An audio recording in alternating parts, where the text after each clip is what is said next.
Hello, everyone, and welcome to episode number 186 of the Canadian Football Countdown, a proud member of the Canadian Football Podcast Network. This episode of the podcast is brought to you from Treaty 1 territory, traditional territory of the Anishinaabe, Cree, Ojibwe, Dakota, and Dene peoples, and the homeland of the Métis Nation, as well as from Treaty 4 territory, traditional territory of the Cree, Saulteaux, Dakota, Lakota, Nakota, and Métis Nation. We're here to preview Week 20 in the CFL this evening. I'm Ryan Coop, joined by a beardless Mr. Manitoba himself, Trey Colbeck. Trey, a little less beard, but same old Trey, right? Oh, yeah, man. I just found the bag of M&Ms Mike's girlfriend bought me from 2 weeks back. This night can't get any better now, man. I had M&Ms earlier today. Remember when we had that debate a couple weeks ago whether blue M&Ms exist? Do you have any blue ones in there? Oh, I got a few in here now, yeah. Oh, yeah, mine had none. So really? Yeah, maybe you're the lucky one when it comes to blue M&Ms. Like I said, it's a Mandela effect, man. I can't remember blue M&Ms to save my life. So weird. Yeah, I can't either, but apparently they're a thing. We're here to preview Week 20. We'll go through our poll of the week or polls of the week because it was a wild week in the CFL. We will try to, it might be difficult without Adam here tonight, but we will try to make sense of what the heck is going on in Saskatchewan. We'll preview each of the games for this week. We'll talk CFL fantasy options, make our picks against the spread as well. We might have to figure out a tiebreaker. Adam hasn't sent us his picks. He is away tonight, but he should be back next week. And of course, we'll take your comments, questions in our live chat throughout the night here as well, as we are streaming this live, all made possible thanks to our presenting sponsor, Game Time TV, which you can learn more about at GameTimeTV.ca or on Facebook.com/GameTimeTVMB. This episode of the podcast is also brought to you by Betstamp. There are so many different sports books out there these days, and each one offers you different prices on the same games. To help you get the best value, Betstamp provides you all of the different odds for the same game, all in one convenient place in their app. Just pull the game up, look at the odds on different sites. You've got against the spread, you've got over-unders, you've got the money line, all of that fun stuff to pick up between. And if you find odds you like, you can go to the BetLink page in the Betstamp app and link up to the corresponding betting site. Make your picks and track your wagers all together to help get you all the analytics, all the progress, see how well you're doing over the course of the season. You can check out the marketplace where the commission-free marketplace where you can see the bets that others are making based on verified and legitimate odds. And you can find our CFL picks there every week under the username CF Countdown Pod. You can also see Trey's individual picks under Trey CF Countdown. Visit betstamp.app or download the free app from your local app store. Sign up with referral code CFC to start using Betstamp free today. Best of luck with your wagers, and remember, always bet responsibly. Well, let's get straight into things here with, first off, I guess, let's touch on the major news, and this will play right into our polls of the week here shortly. But the big news is Mason Fine is starting at quarterback this week for the Saskatchewan Roughriders. It has been, well, let's take a minute. Let's take a minute to go through the progression of the week. And I apologize I didn't have more time to prep for this. I would have prepped royalty-free circus music, but we don't have it. But pretend it's here. We start off the week with Cody Fajardo coming off the bye week. He's not at practice. He's not on the field at practice. He gets the day off. We learned from the coach Dickinson after practice that he gets a vet day. Bit puzzling, vet day after a bye week when your team is still in a fight for a playoff spot. And correct me anywhere along the way if I have the order of things wrong, because this has been wild. Next day, we end up with, them saying, oh, yeah, Cody Fajardo just took a vet day, but he's still going to start on the weekend. Then all of a sudden, he takes another day off practice, and it's considered another vet day for him. And then we find out Mason Fine's going to start at quarterback over Cody Fajardo in a very important football game.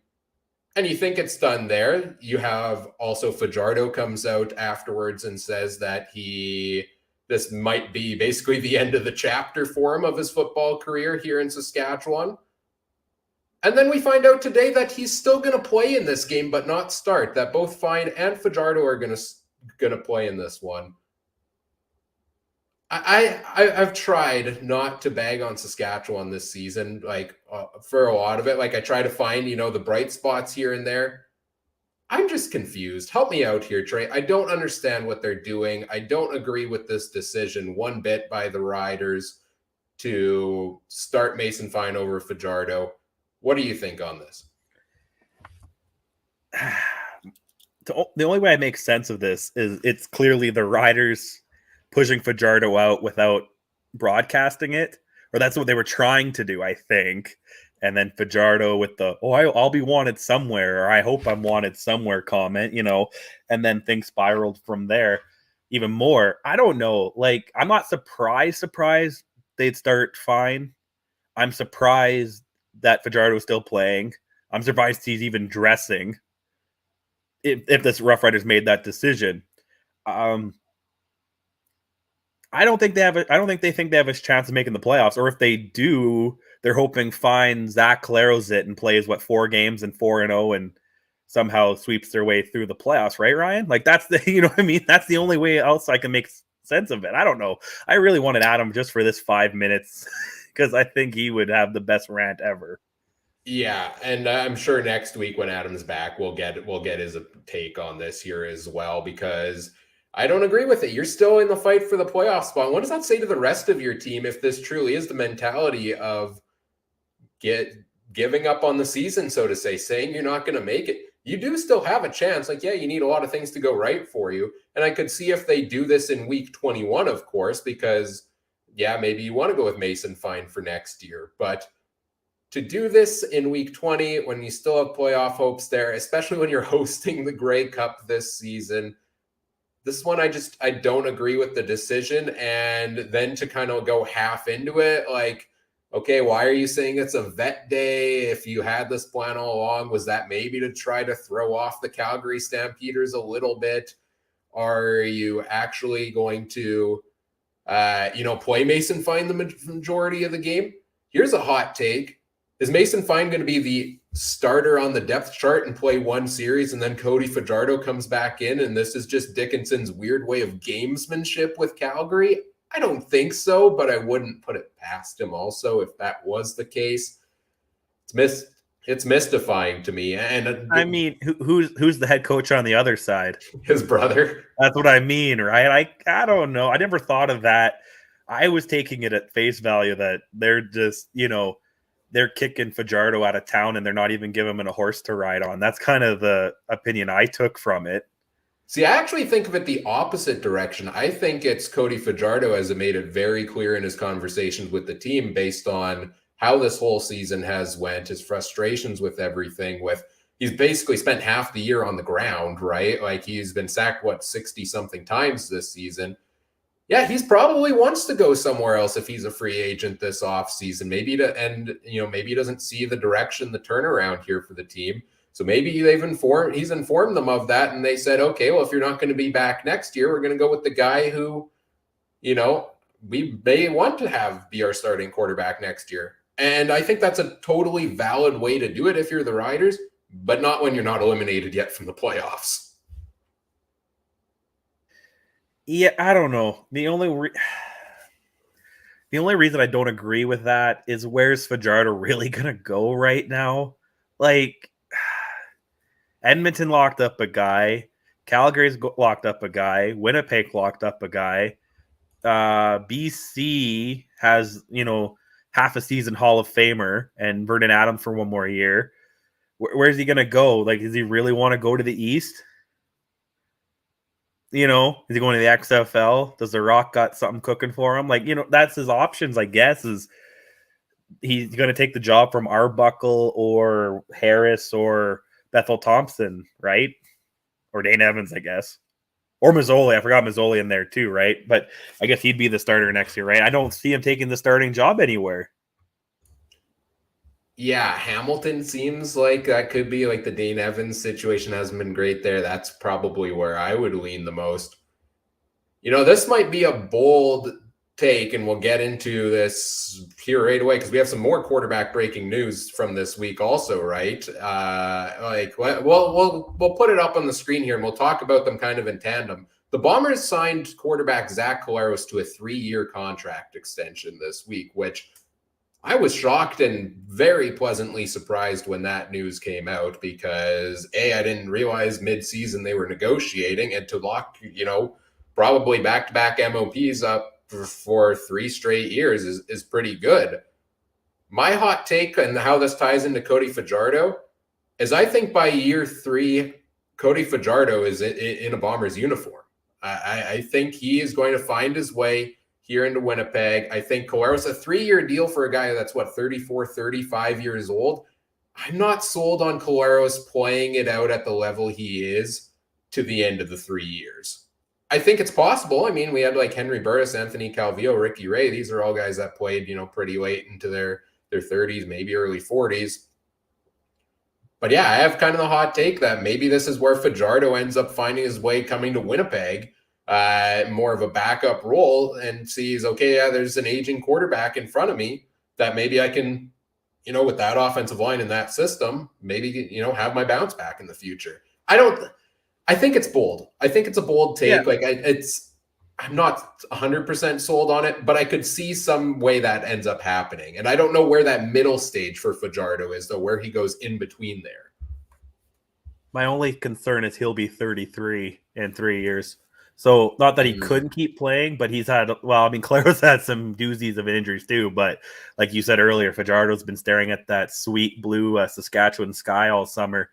I don't know how many more downs he'll have too. And maybe this is the Bomber fan in me coming out. I don't want a 33-year-old Fajardo. I don't want him at 30. So why would I want him at 33? That's fair. I did forget, because he's only been a starter for a couple of years. I did forget that he has been around the league a long time, and he is up there too. And I would do everything to keep Drew Brown and be like, man, you could have this job in 3 years if you stick it out, which he probably wouldn't do.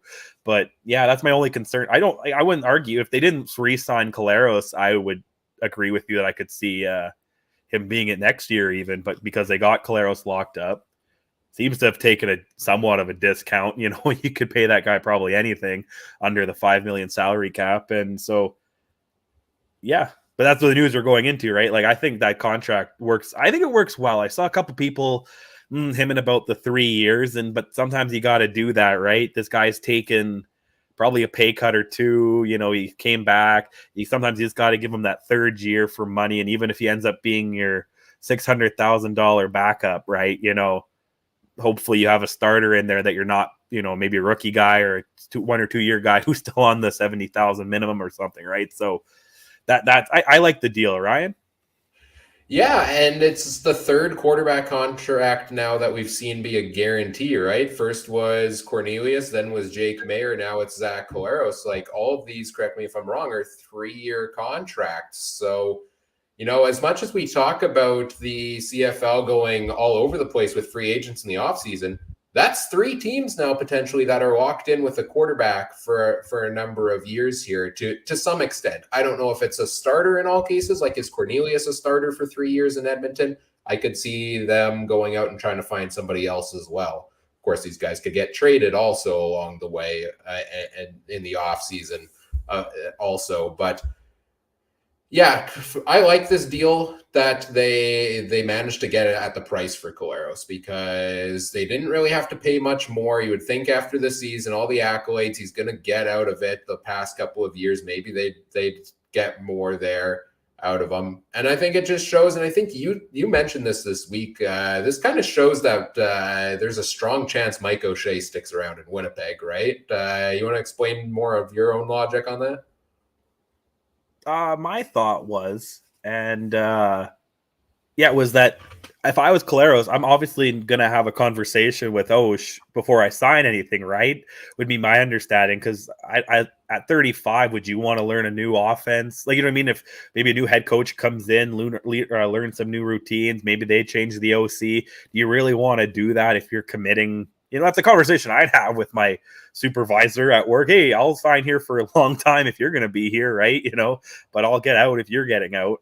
That seems like a reasonable conversation. And to my other point, do you think Osh would really maybe want to keep coaching if he had the rookie quarterback or had to deal with something else? I know Osh isn't like that 100%, but those are questions you definitely have to have with each other. And real quick, we heard also news of Willie Jefferson talks. Are you telling me he didn't go in there and talk to Osh and Collaros too? Maybe be like, are we keeping the band together or not? Like those are conversations you definitely have in sports, right?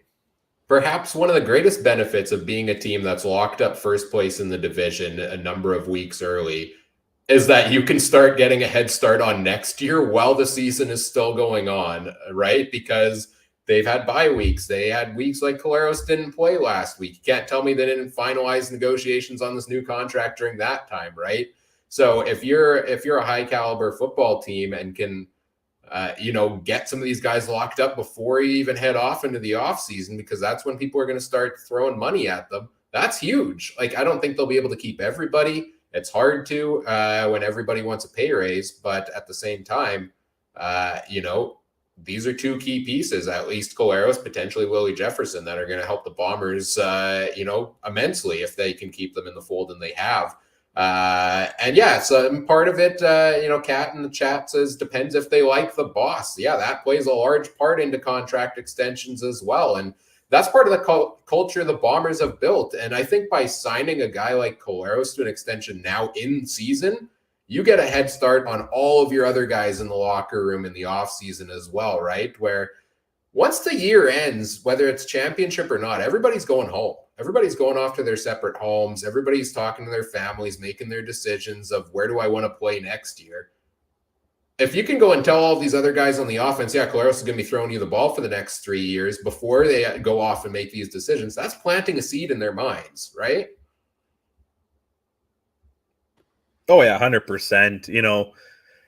So to me, this gives them a morality boost too. Like, even if they fall just short, they know some of these guys are coming back next year and we're going to try to do it again, right? Like, I wouldn't, like, as a fan, if you're looking at it in hindsight, if they made two Grey Cups over 3 years, that's still pretty freaking good in modern day sports, right? Like, we haven't had many back-to-back sports, except for a couple in hockey. I think the Yankees were the last ones to do in baseball. I just heard today, like, we don't have that anymore. So the fact that they've already done it, I wouldn't, you're right. It's planting that seed in their head that no matter what happens, we're doing this again next year. And I'm sure we'll talk a lot about different quarterback contracts, player contracts, where we see the quarterback landscape going in the offseason. We're going to have so many fun offseason podcasts. As excited as I am for the playoff stretch, I kind of want to just get to the offseason already to start talking about these things. Oh, for sure. I was going to ask you a question, but I can save it for later. Oh, go ahead. Oh, I was going to say, who do you think would be the Andrew Harris this year on the Bombers that they're going to have to let go to, because I had a couple in mind, but I couldn't really put my finger on any of them. Would Greg Ellingson count? Because I think they've shown this year that you could go without Greg Ellingson. I think he's gone no matter what. I'm more thinking like a staple guy like Yoshi or Bryant or Biggie, more of those kind of guys. Because I think unless he's got a 2-year deal, I think he's gone. I would think so too, right? Like he can get the money somewhere, and there's definitely teams that need the upgrade. And if Winnipeg's looking to shed some salary to save some other spots, they've got that depth at wide receiver. So that's my leading candidate. I can't pinpoint any of the other ones necessarily, though. It's hard because they've come back for the last couple of years when you thought maybe they would split apart. I'm worried about Biggie. And not maybe the team would part from him, but I think I made a joke but he probably makes more money with his 9-to-5 job, right? Then, he's an investment guy. Another year at 100, he seems to love the game. Absolutely. And I just saw it today on this day, Mike O'Shea got his 1,000th tackle or something, and his league leading 1,600 and some, and the next closest guy is Biggie or something like that. So, or one of the close guys is Biggie. So I'm sure he has that in his mind. I'm worried about Biggie, but we could talk about this obviously November 21st, man. Yes. Lots of time in the offseason to hem and haw over these decisions, as I'm sure the teams will as well. Let's start previewing our games for this week. Week 20 has the Ottawa Redblacks facing the Hamilton Tiger Cats in the first of a home-and-home series for them. This is probably one of the most crucial games of the week for playoff seeding. Ottawa needs to win to stay alive. Hamilton, if they win and Saskatchewan loses this week, they clinch a playoff spot. So a huge game for both of these teams here. Ottawa on the road in Hamilton. What do you have your eye on in this game? Oh man, I hate these East games still. I really I would love to see Ottawa somehow do it, but it's just really slim chance. Like, they tie, they're out pretty much. And if Saskatchewan, has a couple chances. So I want to see Hamilton continue what they did early in the game against Calgary. The defensive dominance. I want Evans to actually be the quarterback that Hamilton took over Mazzoli, and go to the West Hill and do the things early that they did in that game and the things they did late in the game to get them the lead. That's the kind of playoffs you need to have. Ottawa, have fun, have some orange slices at halftime. I guess you can't really go golfing in the football off season, but I don't know, ice fishing, something. You can hit the golf dome. Yeah, I guess so. Yeah. Yeah. Well, where does orange slices rank on the halftime snacks? Is it top tier? And as a father of kids, are your kids in sports right now? And do they still do halftime snacks? They don't do halftime snacks, as far as I know of. My kids have been in soccer and baseball and seen no snacks. You should bring they back. They try to steal my spits in baseball, but then but they don't know how to chew them right, so it ends up just being a waste. Bring back the snacks. They should have that in the CFL halftime as well. Can you imagine? Just you look over and all the players are on the sideline eating orange slices. Or they're sharing the turkey that the guys are always cooking on the panel or something. Yeah. Yeah. Everybody winds up at halftime at Dunnigan's barbecue to get a hot dog. Hamilton, Ottawa, for me, I think Hamilton has the greater chance, obviously, of making the playoffs. I think they're the stronger team here. And if they get it done here, I still give them a decent chance out in that East Division playoff race. One interesting thing to note on their side with their depth chart came out already because it's Thursday night. The game's on Friday. Don Jackson's starting at running back again this week. Wes Hills is off the lineup. I don't know if that's injury related or if that is just them making a switch. But that's kind of surprising to me because I thought Wes Hills hasn't done too bad. But could this be that, either A, was Jackson a little banged up, or were they resting him and giving him the fresh legs for these final two games before the playoffs and then into the playoffs? And could that play out? So that's the big thing I'm watching here with Hamilton is the run game better or worse this week with Don Jackson than it was with Wes Hills? And what do you think? I really don't know. You thought it would be – he had one good game, right, Hills? And then he got quiet again against Calgary. But it wasn't necessarily his fault. They just didn't use him heck of a lot, right? So it makes you think there's something else, or makes you think that it's just the roster decision to go with Jackson, right? And then what, Thomas Erlington Canadian? Yeah, right? So his backup, it could be something they play with. They couldn't take him out maybe because that could be a crucial Canadian if there's an injury or something, right? So yeah, it's probably some roster tinkering, I would think. Or there's something in the news that we haven't heard about yet revolving him. And on the other side of the matchup, the big question mark for me is just how many catches is Justin Hardy going to get this week, or how many targets? Because I think it was 13 the week before, 12 last week for him. This guy's come out of nowhere and kind of taken over the lead in this offense because you don't have Jalen Acklin, you don't have Nate Bahar, you don't have who else are we missing? Well, you don't have William Powell. Jeremiah Mazzoli hasn't been in there. You're down to your backup quarterback. I guess that's the question for me on Ottawa is we're at this point now where, playoffs are looking bleak. Yes, they can still do it here, but it's not looking the greatest. How much of their kind of bad year this year do you chalk up to all these guys they've been missing due to injury? Or what to you is the cause of this fall in their record or this dismal record for them this season? Is it injuries? Is it the depth isn't there? Is it that they have the right pieces, just not the chemistry, and maybe the LaPolice played into that a little bit? How is Ottawa at 4-12? What's the major factor for you? It's the stupid East again, man. They're 4-12, but they still have a chance at the playoffs, right? Like, I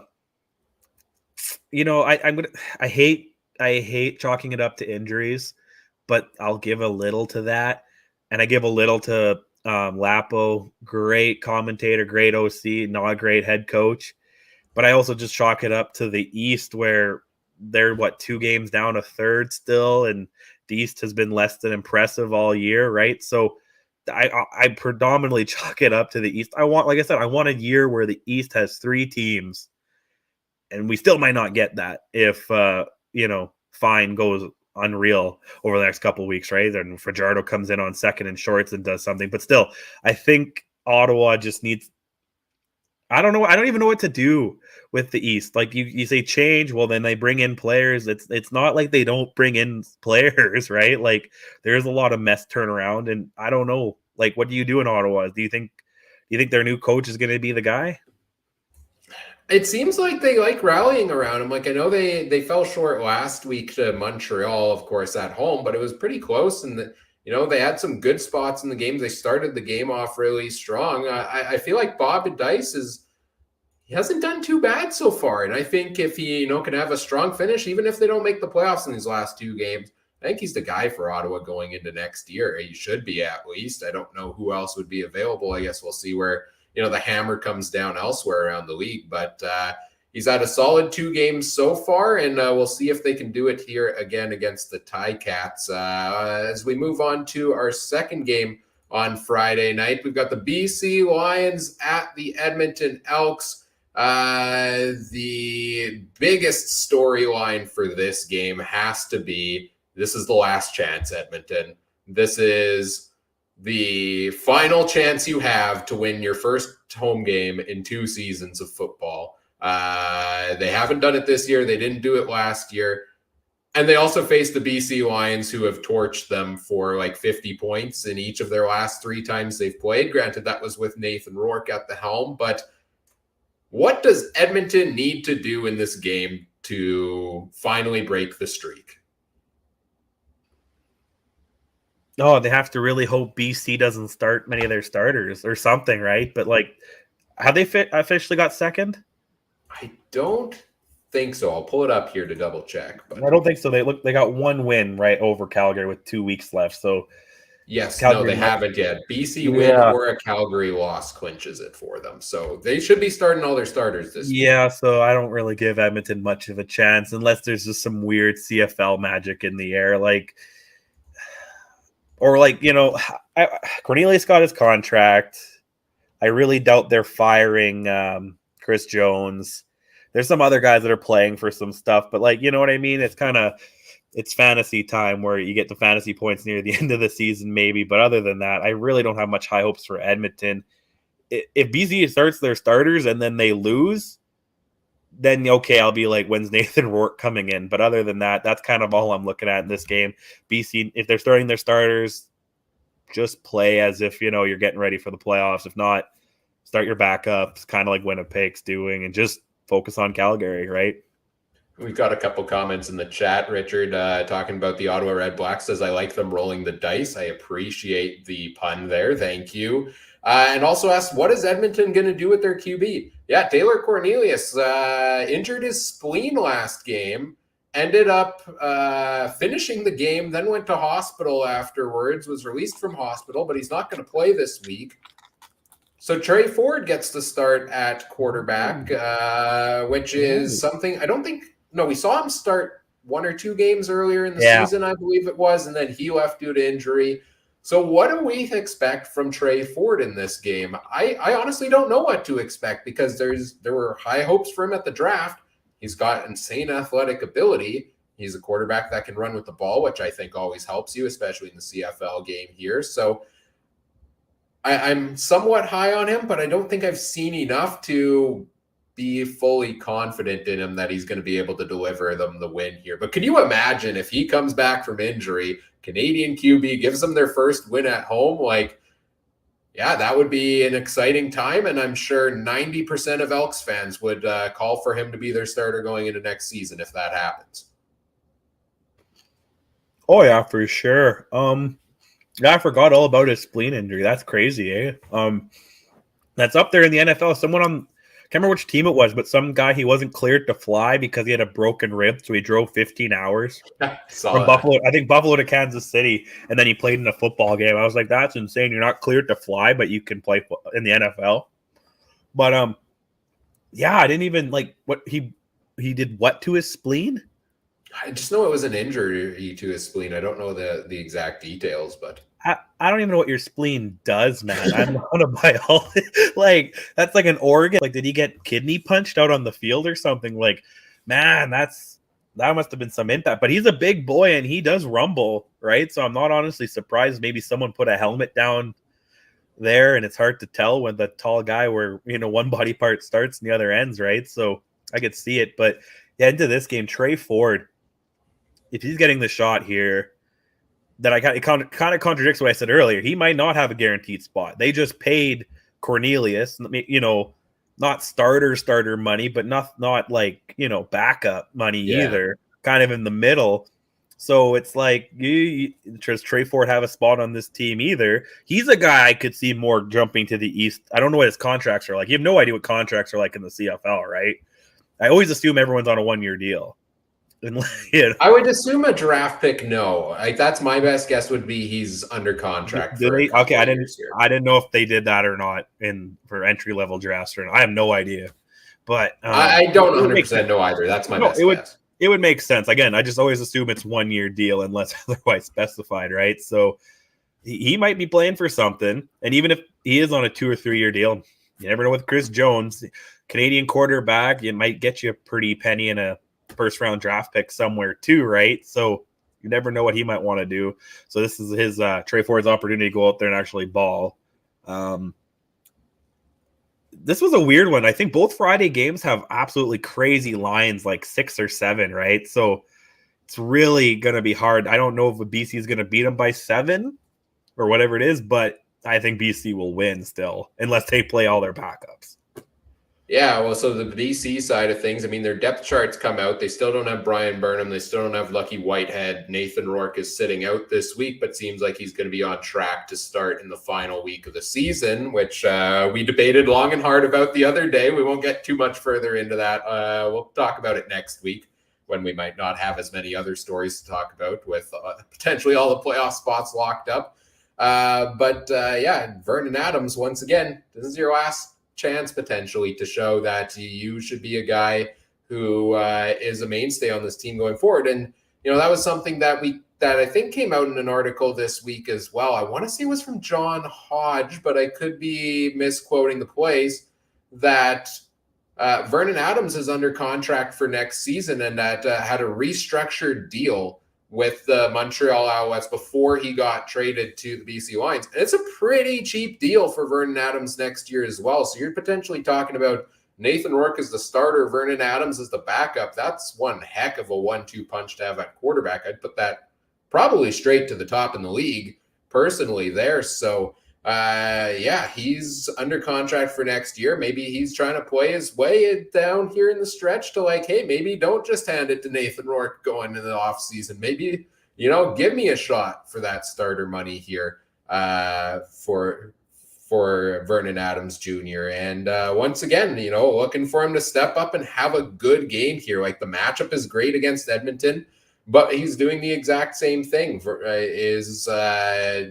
Only had 138 yards passing last week, 1 touchdown, no interceptions. So bring out that big play mentality that we know he's capable of is my big thing here for Vernon Adams. And all of the opportunities are the BC Lions right now to lock up second place in the West Division. Like, you've got you beat Edmonton here. It doesn't matter what you do against Winnipeg in the final week of the season. It's a good matchup.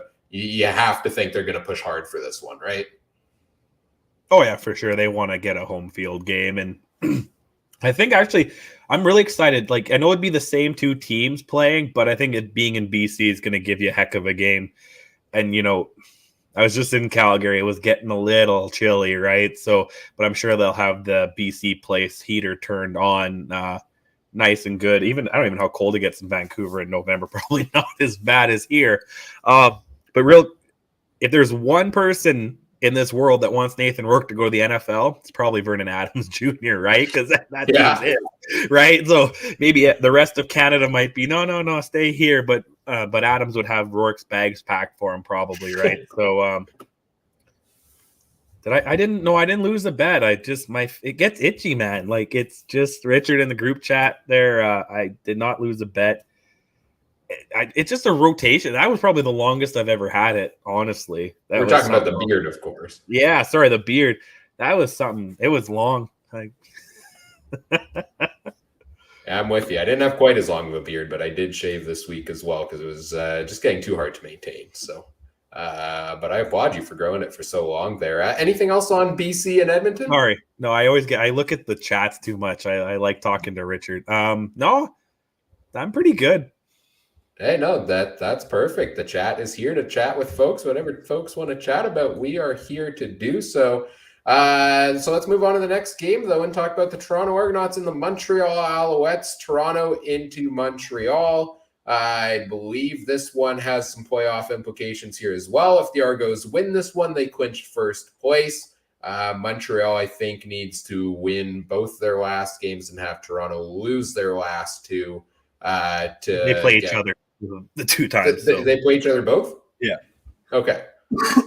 So then Montreal's got to win both, right? To get the home to get the East final. So it's tough. That's real tough for Montreal to have to sweep a home series just to get the East final and then potentially play Toronto again in a couple of weeks in that game.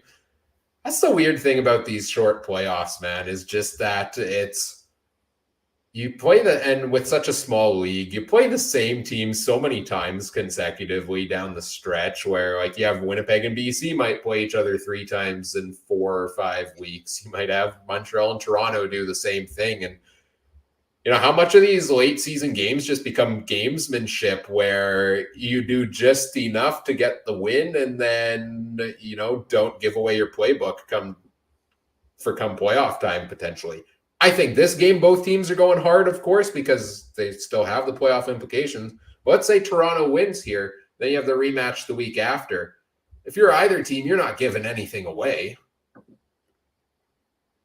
Right? Unless that's exactly what you do, thinking that the other team will think you're not giving anything away. Oh, no.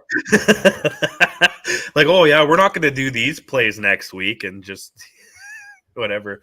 No, I don't know. I don't think about that stuff too much. You know, it's just you got to have a different playbook, but it all depends on what happens this week, right? And I don't even know which way I want to lean. There's a little part of me that wants Uncle Gary to get the first place, you know, but then also Toronto is a sports doesn't have great luck in the playoffs. So I'm also, you know, and I'm allowed to say that because I'm a Jays fan and I hate the Leafs. So, you know, there we go.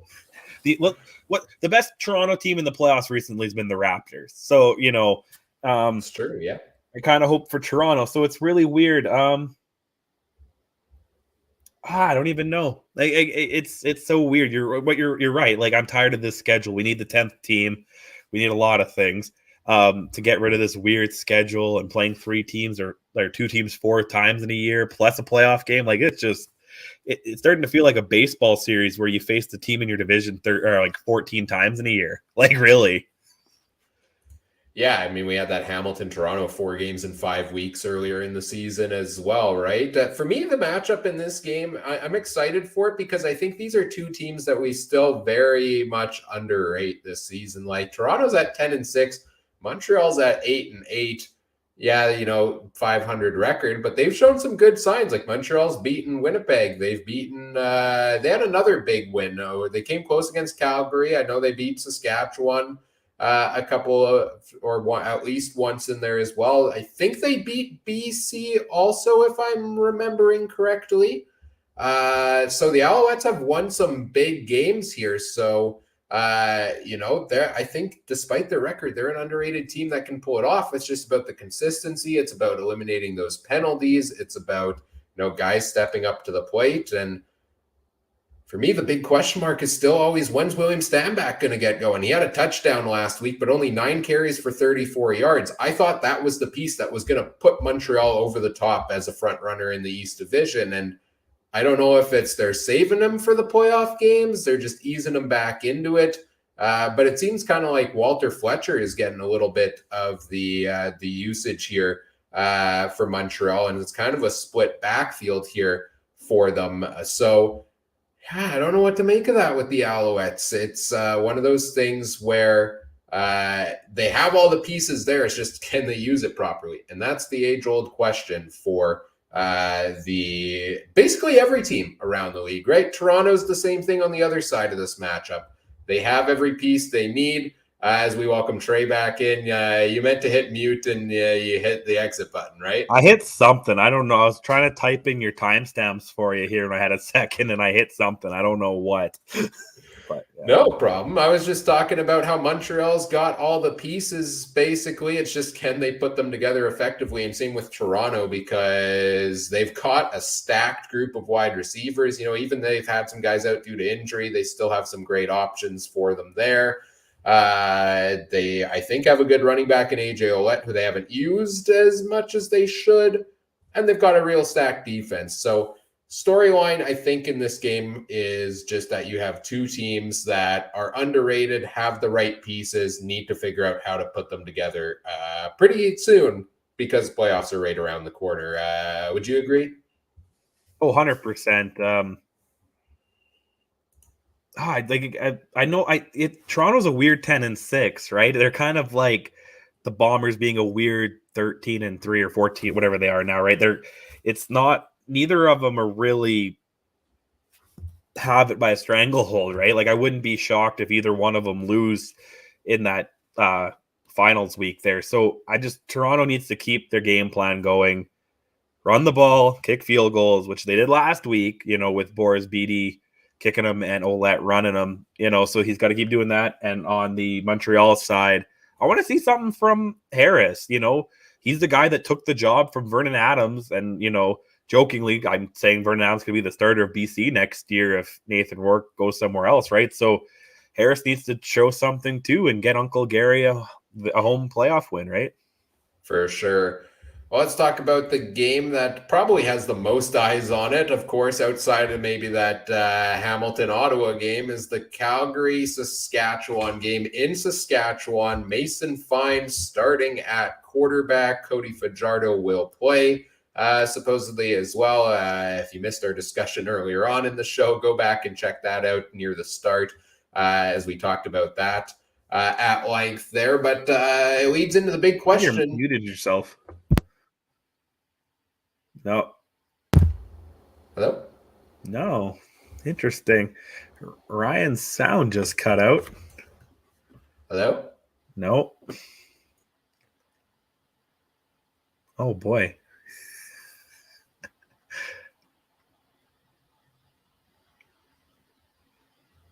I don't know what's going on here. But yeah, this game is very interesting. Ryan, I guess you have to listen to what I want to talk about now. I don't want to go too far into the news we were talking about earlier, but that's what all this is about, right? Calgary, I guess, could have the shot to still get a home playoff game. Oh, it's me. Richard's saying it's me. Oh, you hear it both. Oh, okay, interesting. I can't hear you then. What happened there? Anyway, that's fine. We'll figure that out. Anyway, right, Calgary still has a shot at doing this. And then, I'll try reconnecting it. Ryan, you go back with your thought. I lost my thought here.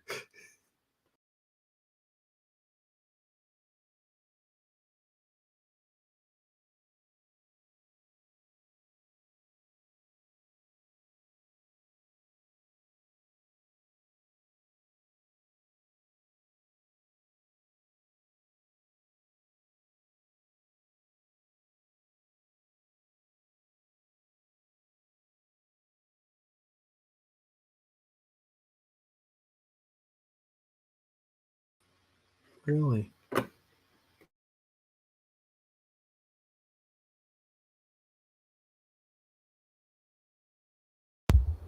Testing.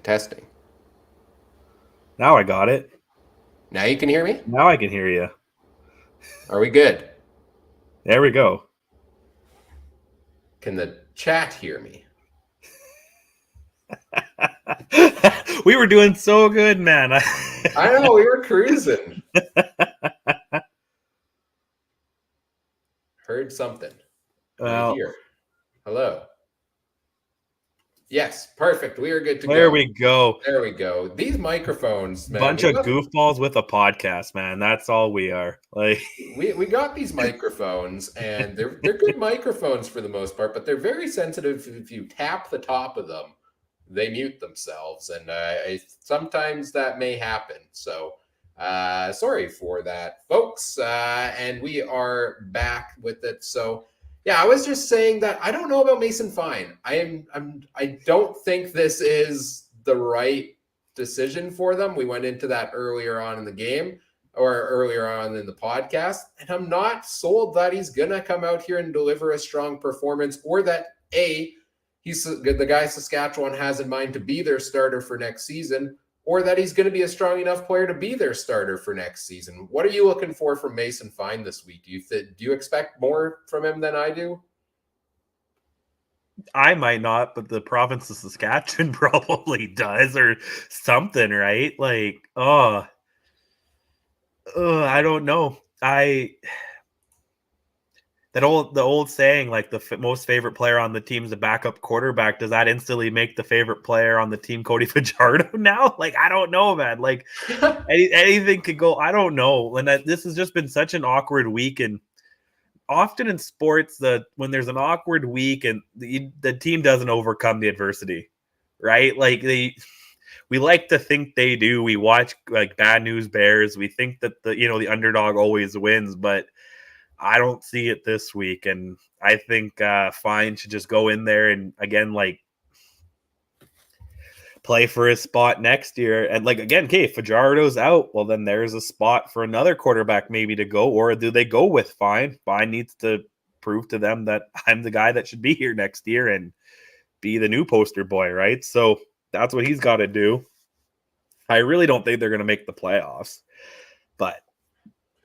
Yeah, no, they would need to win at least one against Calgary, I think, and they would need to have some help from Ottawa beating Hamilton here as well. So it's tough. It's tough for the Riders right now where they're at with that crossover. You can't tie. You got to beat them for it. And I think it's going to be tough for them to make it. And that kind of, we did our poll of the week on Twitter this week. And it was, we'll go to this one first. Which team will claim the third and final playoff spot in the East Division? You go back, 5 weeks ago, probably, and this is overwhelmingly in the Saskatchewan Roughriders' favor still because they were quite a ways ahead, and they've let it slip away from them. And now it's, 36 votes we had on this, 5.6% of people saying Saskatchewan, and 83% vote in favor of the Ticats and 11 in favor of Ottawa. So the deck's stacked against Saskatchewan right now, and maybe this move by Mason Fine is just a way to try to spark them a little bit. And boy, if it works, I mean, we're never going to hear about it, and we're never going to hear the end of it from Craig Dickinson, right? Or Adam.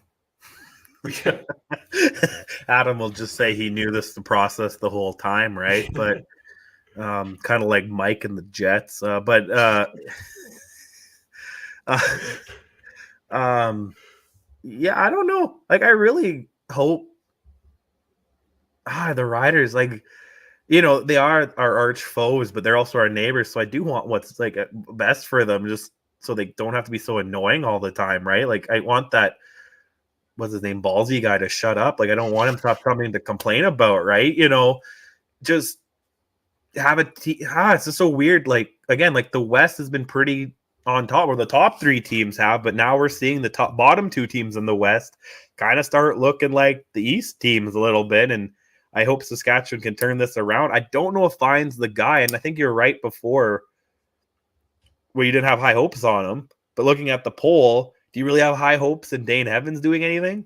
Like, do I you, have you know? more. I have more hope than I do in Okay, Mason Fine stacked against the odds of making the no, playoffs versus Dane no, Evans needing one win to do so. no, that's fine. But he's also playing a guy, Nick Arbuckle, that needs 2 wins to keep the dream alive, right? So it's a very interesting week. Crazier things have happened, right? I'm just excited. We're in week 20. We're 1 week away here. Next week's the last week of the regular season. I'm excited that we've got a couple of games with so much on the line here in week 20. And I hope we still get some games on the line in week 21 as well to end off the season. You know how crazy it would be if we had one division? Because right now, Winnipeg would be number 1. BC would be 2, but only a game ahead of Calgary and Toronto. And then 5, then it would be kind of the same thing. So there would be more battles for the home field games right now. So it'd be pretty crazy. Yeah, I think that's a very good argument. I love the insanity. I love playoff math when it comes down to if this team wins these 2 games and these other 5 teams do exactly this, that's how we make the playoffs. That's the kind of playoff math I love to see. We did have a bonus poll this week also on agree or disagree with the decision to start Mason Fine. 23 votes on this one, 60.9% in favor, disagreeing with the decision to bench Cody Fajardo. 39.1% of people are in Mason Fine's corner, though, so we'll see if that works out for them. Let's talk about the other side of the matchup, though. Calgary here in this game as well. Calgary coming off of that heartbreaking loss to the Ticats. They had it within their grasp. All they needed was that stop, and they couldn't get it right at the end of the game. So now they've got a tough situation here against Hamilton to try to get that second place in the West against BC. What are you looking for from Calgary's side in this game? Yeah, because being at that game, I was really surprised that first I was surprised Hamilton blew it, and then surprised Calgary blew it again. Yeah, they got to just hold on to it. They're going to be most likely going into BC. I guess they could be hosting the game, but either way, they're playing BC in 2 weeks with the shot of playing in Winnipeg. They got to do something more positive. Mayer threw 3 picks in the first half. You can't be doing that. You can't be doing that against a team like BC or Winnipeg. Can't even be doing that against a team like Saskatchewan. This game's in Saskatchewan this week too, right? So you're going to have a lot of PO'd fans in the stand. You don't want to be giving them anything to grab onto of any hope, because they're going to maybe get in your face a little bit more. And, just keep the ball going and get ready for BC and potentially Nathan Rourke. Yeah.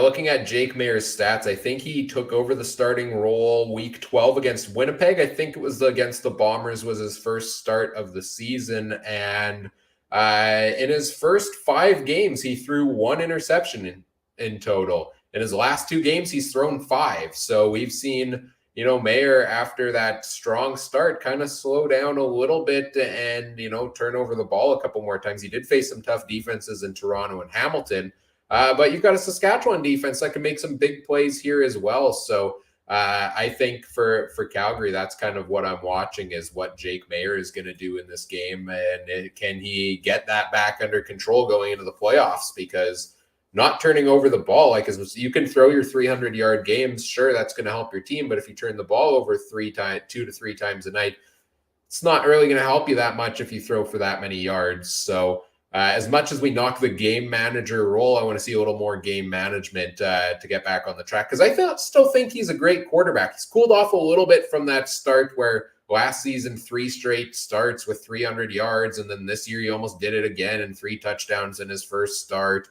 But then he's kind of cooled off, hasn't had his big game since then. So I want to see Jake Mayer get unleashed here a little bit and see which receivers for Calgary step up in that role too, because I think there's room for that. If Malik Henry's out again this week, potentially, if Kamar Jordan's still out on the injured list, Calgary's that team that always finds these diamonds in the rough at wide receiver. And last week, Jalen Philpott had a great game, and I sure hope we get to see more of that again this week. Yeah, because he's on my fantasy team, right? So, but interesting thing, when I was at the game, I have never seen a fan base turn around so quick where people are yelling, sit the heck down, Bo, every time he got off the bench in the first half just to get water. And then by the third quarter, every time he got up, people were cheering that they thought he was warming up. Like, you can't make this stuff up. Like, just how much of a flip it was on the guy. I'm not really sold on Meyer. I'm not, but because you remember how shocked I was with him and Corin's contract. Like, I don't think that Collaros at 600,000 reportedly it is. That's a steal of a deal. He could have got more for sure from either Winnipeg or someone else, but he's doing the Tom Brady. I'm building a team around me, right? And then I'll divorce my wife later and get half her money. No, I'm just kidding. That's Tom Brady, not Collaros. Anyway, just a joke. But I'm not sold on this guy either, and he needs to go in there and prove like, hey, I'm the starter here. I'm the captain now. And then because you're gonna have a guy across you in either Vernon Adams in the playoffs or Nathan Rourke. And Vernon Adams, a guy who's gonna be like, no, this is my team, or you're gonna have Nathan Rourke, who's Hall of Famer already, followed by a potential back-to-back, if not back-to-back MOP Zach Collaros, right? So he's got to solidify himself in this West right now somehow, because at least Winnipeg, BC, I don't know. They for sure got starting quarterbacks, right? Like with Nathan Rourke and Collaros, like, so he's really got to find his groove here. Yeah, it should be some interesting games here this week. A lot of fun here down the stretch, and warming up for playoffs and trying to lock down those playoff spots. I think we're good on the game previews here. So let's get into CFL fantasy talk. In our CFL podcast fantasy league, it's the championship game this week between two members of the Turf District, Andrew and Superfan Mike, are going head-to-head for the championship belt and the charity donation in their name. So best of luck to both of those guys. We'll see who wins this week. And for us, we're done, but we're still playing for fun, and we're still playing for a good ranking potentially in the overall leaderboard across everybody who plays official CFL fantasy. So we'll see what we can do this week as we dive into the positional picks, and I will pull those up for us right here. Let's start with quarterback this week, and it's a week much like last week where I don't like any of them. It is a rough week at quarterback because, well, you're definitely not spending $10,000 on Cody Fajardo. I'm not spending $7,000 on Mason Fine if potentially he's not going to play the whole game. Jake Mayer has the matchup with Saskatchewan, maybe, but he hasn't exactly popped off, 10.9 points in his last 3 games. The guys I'm honestly looking at, like Vernon Adams wasn't great last week either, 11.3 for him, but he's still averaging 18.2 in his last 3 games. He's pretty, he's just under $8,000. You only need 19.6 out of him. I think there's still a potential there. The matchup with Edmonton's good. We've seen BC light up the Elks the last couple of times they've played there. So Vernon Adams is probably my front runner this week, with maybe the potential of Trey Ford, because he's going to get a lot of running plays. I expect Trey Ford to potentially even run more than he passes. Probably not, but at least I wouldn't be surprised if he gets 10 carries on option plays. So that's kind of what I'm looking at, is those two guys at quarterback this week as the ones I like the most. The cheaper play of Vernon Adams or the money play of Trey Ford. What do you think at quarterback? Well, I can tell you one thing. There'll be one quarterback running more. That's going to be Mason Fine for his life. But other than that, I was thinking Vernon Adams. He didn't do so great last week like you pointed out, but it was against, like TSN mentioned 1,000 times, Winnipeg starting defense, right? So does he get a little bit of relief here now playing Edmonton? Probably. I like what you're thinking about Trey Ford. My worry is, I don't know. I always have a worry with the running quarterbacks because he got hurt once and he doesn't look Mm. huge. So, like, yeah, he's going to run, but how many times is he going to get smacked around? Mason Fine, like I said, maybe, but he's going to be running backwards, not forwards. And Fajardo, why? I want to know, like, so they think the backup quarterback on the Roughriders right now is worth $10,000. That's interesting. Well, the price was probably posted before they That's mentioned fair. Fajardo was going to be the backup. That's fair. It's just again one of those things where like you could put in the injured Nathan Rourke for 12,000. Like it allows you to do that. So I'm like, Yeah. And the injuries are kind of misrepresented on there at times. Check the injury reports and the depth charts yourself, folks. Yeah. Other than that, maybe you can always look at a guy in the East because they are playing for playoff position here. You might go with Dane Evans. He could be playing for his life. Same with Harris and Bethel Thompson up at the top. They are playing for something, right? So they'll throw 2 picks, but they might get 2 touchdowns to balance it out. Well, let's see if there is better options available at the running back position where James Butler is your most expensive at $93.99, and I think he's one of the best plays of the week because, again, the Elks don't have a great run defense. BC has seemed to, the past couple of games, really lean on James Butler. He's been averaging 18.6 in his last 3 games, and they've all kind of hovered around there. It's a couple points shy of your full value that he's been averaging, but with the matchup being so good, I think it elevates him to that level to hit it. So if you can save money elsewhere, I do like James Butler as a potential play. One guy we have on the list here that we didn't talk about earlier when we were talking riders and stamps is Jamal Morrow is questionable to play this week after he's been out on the injured list for quite some time. We'll see when the depth chart comes out on Friday if he gets in the lineup. He was one of the top running backs in the league. And with Mason Fine in at quarterback, the inexperienced quarterback, not a stable offensive line, Jamal Morrow plays. I expect him to get a lot of usage in that offense. So nervous coming back from injury at almost $8,600. But if you want to go big or go home, that's a potential play I think you have there. If he doesn't start, I don't know who starts at running back because Keenan LaFrance is still out. Frankie Hickson is still out. Maybe it's Shaq Cooper again, but he didn't do too much a week ago. So if Morrow's ready to go, I would potentially take a chance on it. Otherwise, don't go with the Saskatchewan running back is my recommendation. Kevin Brown, AJ Ouellette, yeah, those are 2 tempting players that seem to, get either involved in the passing game or get, in Brown's case, a lot of volume for them there. But I also just really love $2,500 Jackson Bennett, who's averaged 8.8 points in his last 3 games, and all you need is 6.3 to get full value out of him. So that's what I'm doing probably with my running backs this week, because I'm spending up for a guy like James Butler and then spending down for a guy like Jackson Bennett.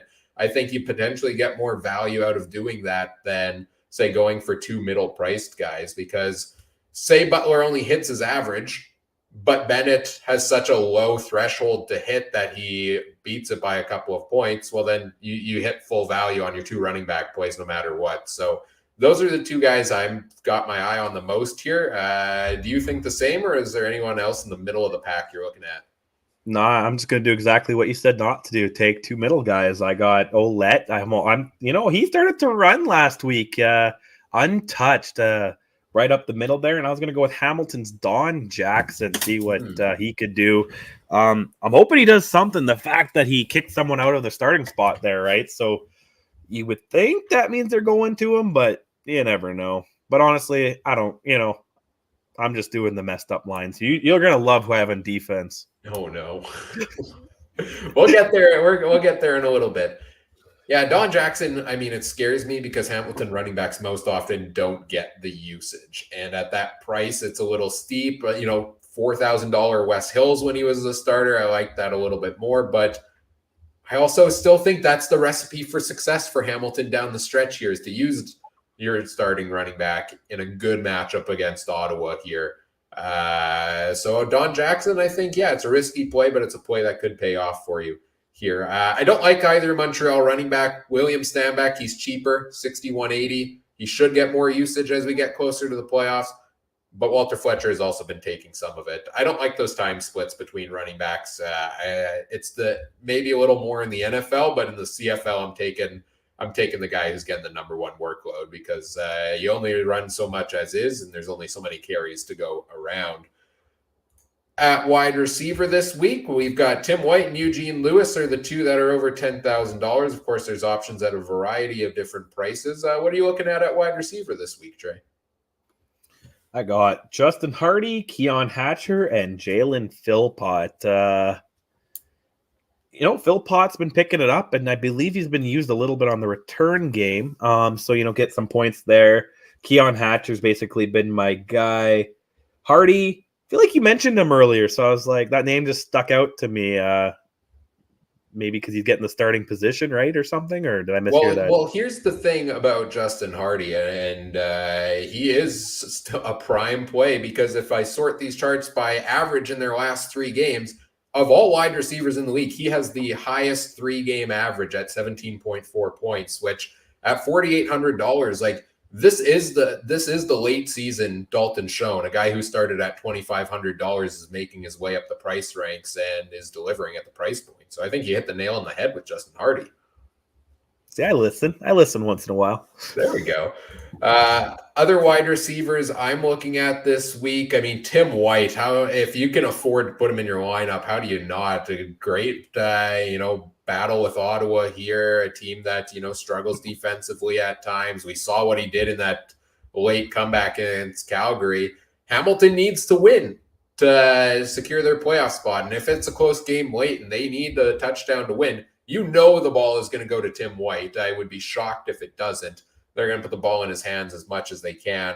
And it's expensive, but I think he's a potential big play there if you have the extra space to spend, of course. Calgary, Reggie Begelton could eat a lot of targets this week potentially if Malik Henry is still out and they're facing Saskatchewan and Mason Fine can't get that offense rolling. Kyron Moore is still, I think, my favorite receiver on the Riders if you want to go that direction and bank on a play for them because he gets those. Kyron Moore's stat line is my favorite because it's 10 catches for like 29 yards or something like that because he gets every catch at the line of scrimmage, and that's 12.9 points if you get that. So I think he's the highest volume receiver there. Schaefer Baker's similar price. He's the big play guy. But I like leaning on Kyron Moore. I like volume there because you could add a touchdown to that. You're golden. Dylan Mitchell was the hottest receiver in the league until last week where he put up only 5.9 points. I like taking a chance on a comeback week here for Dylan Mitchell. The only thing I'm scared about is Trey Ford. Is he going to love Dylan Mitchell as much as Taylor Cornelius did as his quarterback? Is he going to throw the ball as much as Taylor Cornelius did? I think this is a talented receiver who can make the big plays and get the volume, but the quarterback situation has me potentially not going to Dylan Mitchell for the first time in 4 or 5 weeks, something like that. Does make me a little bit nervous there, but Justin Hardy at 48.25, you talked about him already. I think that's a fantastic play there. Scrolling down the chart here, either Philpott twin, they're starting to make their way up the ranks in the prices here. $36.90 for Tyson, $33.97 for Jalen. If they get involved a little in the return game, if they're starting in the offense, potentially like those plays for them as well. They're only going to get more of a role, I think, as we go along for either of those guys there. And I'll give you a couple cheap plays here as well. Trey, what do you think about $2,656 wide receiver Kyle Loxley, given that Taylor Cornelius is out, Trey Ford is starting at quarterback? Could Loxley potentially take the short yardage place and be worth it as a wide receiver play? Maybe.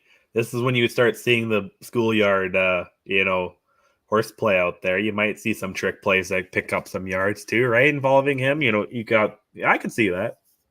As somebody who is out of the playoffs now, I'm kind of tempted to put him in there and just see what happens. Worked for me earlier in the season on a day where he put up 20 points. because he got catches and some rushing touchdowns, but we'll see there. But a couple other guys at the very cheap price here. The big one for me, or I guess one more guy, is Alexander Hollins of the BC Lions. If you're expecting a big day from BC against the Elks and you don't want to spend up on Dominic Rhymes or somebody like that, Hollins is still going to be in a starting spot with Burnham, with Whitehead out. He's $2,500. He's averaged 8.8 points in the last 2 games he's played, and he's got touchdown upside. He can get a volume of catches, I think, in that game as well if they throw the ball more and Vernon Adams lets loose. And pretty low risk, high reward play there, I think, for Alexander Hollins. Same thing if you don't want to spend on Justin Hardy. You could go Sayosi Mariner, who started last week and put up 14.3, but Justin Hardy also isn't very expensive, so I think you should put him in your lineup. Now we get to defense. Tell us who you've got. He's not here to say I can't take him. I'm taking the Saskatchewan Roughriders. And only because I'm not sold on Mary. You know, he could have a fidgety game where I'm not saying Saskatchewan's going to win, but they could get a pick or two and a fumble. Does I can't remember, does special teams points count on defense or no? In the CFL not return yards, but return touchdowns. Yeah, that's perfect because I'm thinking NFL fantasy for sure. Sorry, no. Return touchdowns, like kick return touchdowns don't, but fumble return touchdowns on special teams. Okay, because I'm thinking NFL where I think special teams does count on the defensive side, but that's fine. Anyway, still, I'll take Saskatchewan. Adam's not here to tell me no, and what he doesn't know won't hurt him, right? Fair enough. I might honestly spend $5,188 on the Calgary Stampeders defense this week. That is a big play defense that continues to make them nonstop, and we see it quite often that they get that defensive touchdown in there. You're facing Mason Fine, quarterback who's maybe made 1 or 2 starts here and there, facing a shaky offensive line. Like, the matchup's there for them, and there's a reason they're expensive because they've been good. They've delivered a lot of points, and the matchup's good. So if I can get a couple of those cheaper receivers, get Jackson Bennett in my lineup, pay, $7,000-ish for Vernon Adams, then I have enough money to put Calgary's defense in there, and I think I like that play there for them. BC also had 2 pick sixes against Drew Brown last week. Yes, it was 2 of them, as much as they want to tell us it's 1 originally. It was 2. And they play Trey Ford and the Elks and another, inexperienced quarterback that I think is a potential play there. So probably honestly spending Calgary or BC as my defensive plays this week. If you need a real money pincher, I mean, Hamilton, I think you had Hamilton in your lineup last week and they put up a good total for you. And now they face Ottawa this week. So yeah, lots of good options at defense. If you want to spend high, you want to spend low, I think there's potential to get some points there this week on the defensive side. Want to hear a fantasy hockey tip that you should go for? Do you need a goalie, Ryan? Sure. Eric Comrie. He's been picking me up some solid points. And unfortunately, he's been on my bench because I didn't realize he was the starter again. No. So I was just looking at my fantasy. I was like, I had Comrie in tonight because he's my only goalie playing for once. So I just put him in there thinking he'd be the backup. No, he's picking me up solid points. And I realized he's been doing it for a week now. Nice. So yeah, that's my is little Eric Comrie still with the Jets or is he? No, he's with the Buffalo Sabres. Okay, yeah, I was trying to figure out how that worked out, but that makes sense. He had 3 days left to be considered a restricted, or 3 games he had to start, and then he would have been a restricted free agent. But because he didn't play the minimum amount of games, he went to unrestricted free agency. I see, or something like that, and then yeah. Well, let's move on to our picks against the spread powered by Betstamp. Betstamp's a free app that helps you find the best odds for your online sports betting wagers. They provide you comparisons of the odds across a variety of different sports books, including the Betstamp Best Recommended Odds, which is what we'll be using for our picks here right away. You can learn more at betstamp.app and sign up with referral code CFC to let them know we sent you. Let me put the odds up here for us to take a look at. They're scary on Friday. And take it away, Trey. They're scary. That Halloween's coming early, man. I don't like these BC -7 at Coolbet. Edmonton +7.5. Because I could see this being one of either extreme, where Edmonton might find a stupid way to win it, or BC's gonna absolutely take them to the cleaners, right? So I think I'm gonna lean BC -7. I know you don't like the big spreads, Ryan, but let's see, man. You got to try to catch me in our standings. So let's see what you take. Well, I'm not going to be able to catch you on this game because we won't need Adam to chime in later with the tiebreaker, because I'm going with BC -7 here as well. This is one where, honestly, I'd probably, given their track record, take an even larger spread on this game. Edmonton doesn't win at home. They don't come close against BC in the past 2 years. I don't know what it is about those games. I mean, some of it is the Nathan Rourke factor. I'll give you that. But I've got a pretty good feeling about a BC team that can win this week and lock down that home playoff game they need against the Elks here. So I think -7 is pretty reasonable for BC. I like an even line like that too, right? Where it's basically win by a touchdown and a convert. I mean, I feel like I'll probably get screwed over by the convert, but... Yeah, CFL's tough with the Rouge, man. That's my mentality in NFL. More like you like those 3s or 7s, but CFL and that Rouge is what freaks me out a little bit. But we'll take BC. Let me just pull up I think we skipped the actual. Yeah, I was going to say something, but that's fine because this one's another big one here. I'm going to have to stick with the same. I'm going to take Hamilton -6.5, available on Coolbet. Ottawa +6.5 scares me a little bit. Ryan, what do you think? Yeah, this one's I think the hardest one of the week for me. Ottawa's on the road. They play better on the road. Bob Dice has inspired them a little bit. I think this one's a little more of a toss-up, and I could see it being like a close Hamilton victory by maybe like 3 points in this one. So, yeah, I'm inclined to take Ottawa at +6.5 here. I like it because I want you to try to catch me. We can't do the same picks all the remainder here, Ryan. You got to go out on the limb here. But every time I do that, I mess up. So, so how do we break the tie on this one? I guess we'll get Adam to chime in. We'll have to see what Adam says. Yeah, we'll get Adam to chime in, and then you'll have to go to betstamp.app/u/CF Countdown Pod to find out what we lock in as our consensus picks of the week, because it will depend on where Adam goes on this game. For sure. On to Saturday's games. See, I started to hate these ones because even though the spread's closer, I could see either one of these teams winning, and it's not impossible for Toronto to win by 2. Montreal's at home. They get the weird shaped end zones. I'll go Montreal. Let's go Alouettes. Uncle Gary's getting the bye. Ryan?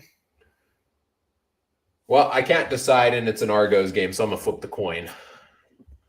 Take the coin out here. All right. Heads is going to be the home team, the Montreal Alouettes. Tails is going to be the road team, the Toronto Argonauts. And I think I'm taking the Montreal Alouettes, which I was honestly kind of leaning that way as well, because when it's these 2 weeks things, where it's a home and home series, I generally am going to pick the split. So then I'm trying to decide which team I can see winning either one. Yep. And I think I like Montreal at home a little bit better. I don't know if I don't think I'm taking them to sweep and get that East final, but for me, I think these are 2 evenly matched teams. Either one can step up for a big game. So if Montreal can keep the penalties down, I will give it to them at home. Awesome. And if you want a little side bet, I'd take the under 49 points on Coolbet. Mm-hmm. I can't see this one being a much more than a 24-20 game. So I'll take the under at Coolbet. I feel like Montreal and Toronto is a matchup too that always ends in a bizarre football game. Like, I feel like we've seen some crazy ones over the years. I can't recall the specifics, but I know last year they were a lot of fun. There's been some high-scoring ones, some big comebacks as well. So I think we could be in for a treat with this game, top 2 teams in the East Division.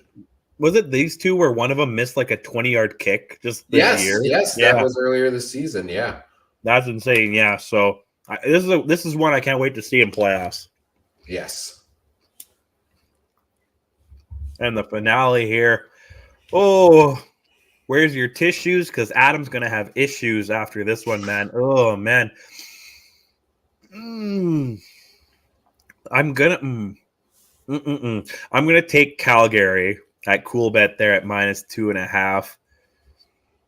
I'm not sold on either quarterback, but I don't even know if I've seen this fine guy throw a ball, so I guess I'll take Mayer and the Stampeders and the Outriders on this one, Ryan.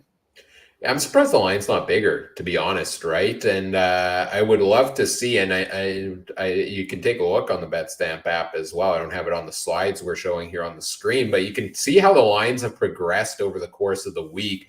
Maybe I'll try to pull them up here because with all this news going on with Saskatchewan, like I'm surprised this isn't Calgary being like a 5-6 point favorite here when you're starting a quarterback that we know nothing about. Very little about, right? So, I'm just pulling up the line history to take a look at here. It's been, Calgary -3, looks like, where it's been at times throughout today.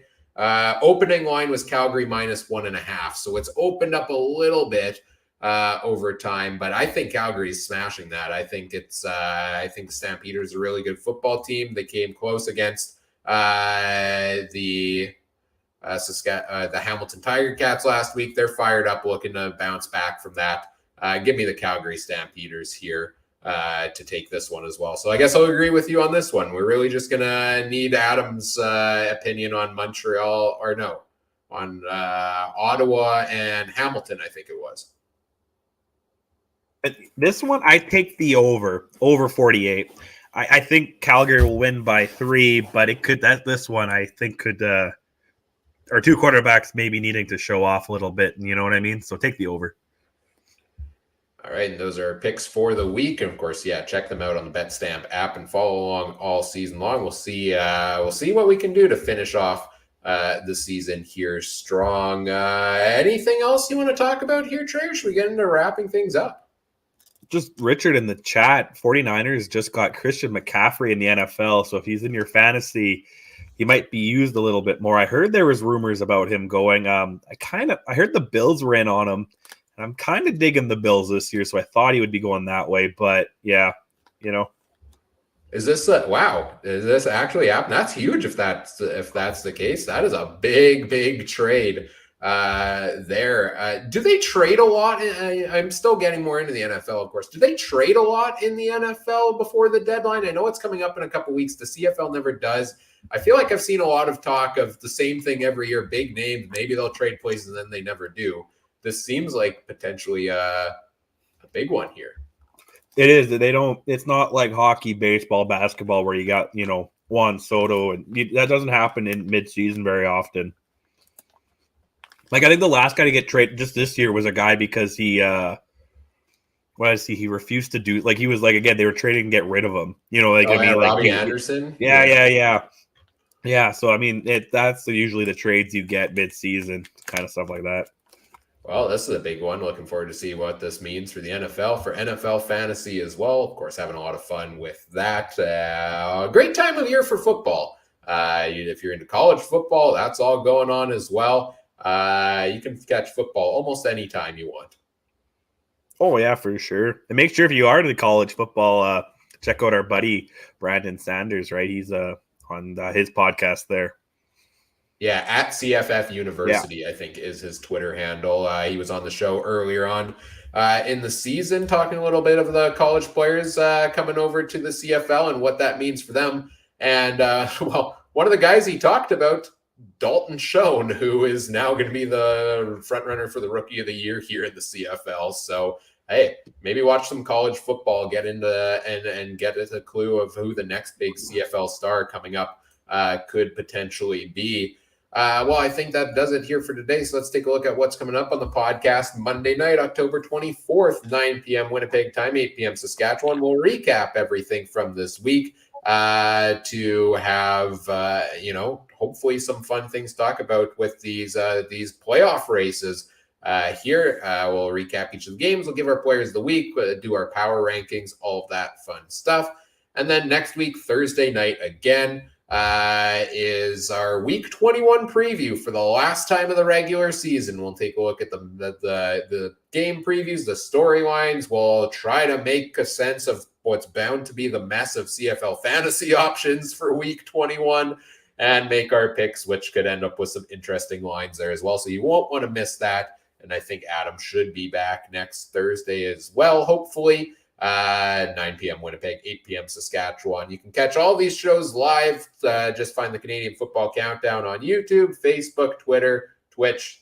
Search us on all of those platforms. Also on the Game Time TV YouTube page, all thanks to presenting sponsor Game Time TV, which you can learn more about at gametimetv.ca or facebook.com/gametimetvmb. If you want to follow us on social media, podcasts on Twitter at CF Countdown Pod. We're also on facebook.com/CF Countdown Pod there. Make sure you check out all the other great shows from around the Canadian Football Podcast Network at CF Pod Network on Twitter. And Trey, where can people find everything you've got going on? Yeah, real quick, we'll slide in Richard. He's been a loyal listener. Great show. But who would have the best beard on this show?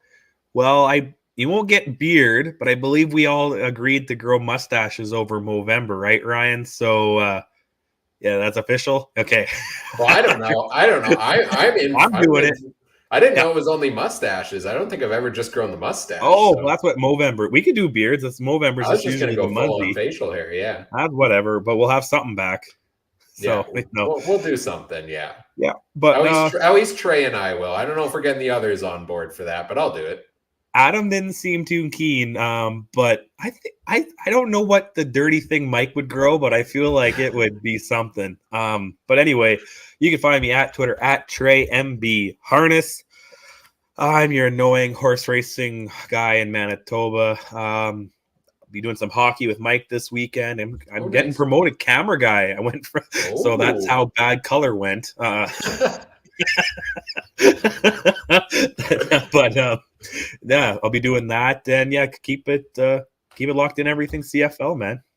Awesome. Well, yeah, looking forward to more hockey content from you and Mike together, and cameraman, color, next up play-by-play host, right? So you're making your way around all the positions here.